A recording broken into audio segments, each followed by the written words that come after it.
he goes out, he'll be mobbed, right? You can't go walk the streets anymore. He's working even hard. He's doing the content himself, like you do.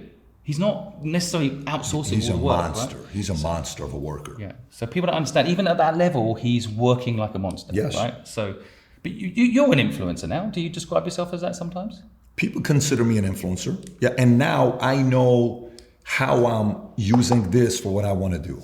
And it accelerates the process. So here's what I would do if I were you. That is my recommendation. Here's what I would do if I were you. Consultative selling versus, hey, you better get this. I'm not that guy. I've never liked selling like that, right? So curiosity needs analysis, consultative, and then from here, if you want to know like the evergreen stuff that no matter what I know, I'm going to beat my competitors. Most people are so lazy with follow-up. I was the follow-up king is what I was.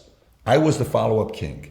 I called up in my script. When I noticed you wouldn't pick up, I'd leave a message for you and I would say, hey, Simon, Patrick Bet-David here. I don't know if you heard what happened or not, but you were the first person I thought about. I think you probably want to know what just happened. Call my son when you get this message, da-da-da-da-da. You'd get the message like, what happened? Pat, what happened? Rates just went down. And let me tell you what the market's been doing. Have you watched the stock market? No, what happened? When are we going to get together? And then now you're like, oh, okay. Now I got you on the phone. So instead of getting a 10% response on a call, now I'm getting 50% callback. So people are like, in sales, never leave a message. I leave a message. And you got to call me back. So I was a follow-up guy. I come back. He's emotional crying. He says, nobody went and visited my son. Eli says, how can I help you? I said, I don't know. He says, what do you do right now? I said, I started an insurance business, financial business.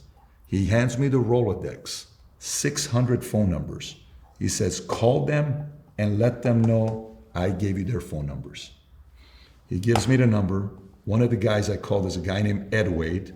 He introduced me to another guy named George Palayo. Through this contact that he made, I made somewhere between $30 to $50 million from this one contact. So follow up, unique experience, unreasonable hospitality, going above and beyond for people. Eventually, all of these things combined, people say, listen, I'm just going to do business with this guy. This is a evergreen, proven, no matter what the product is, you're going to do well in sales.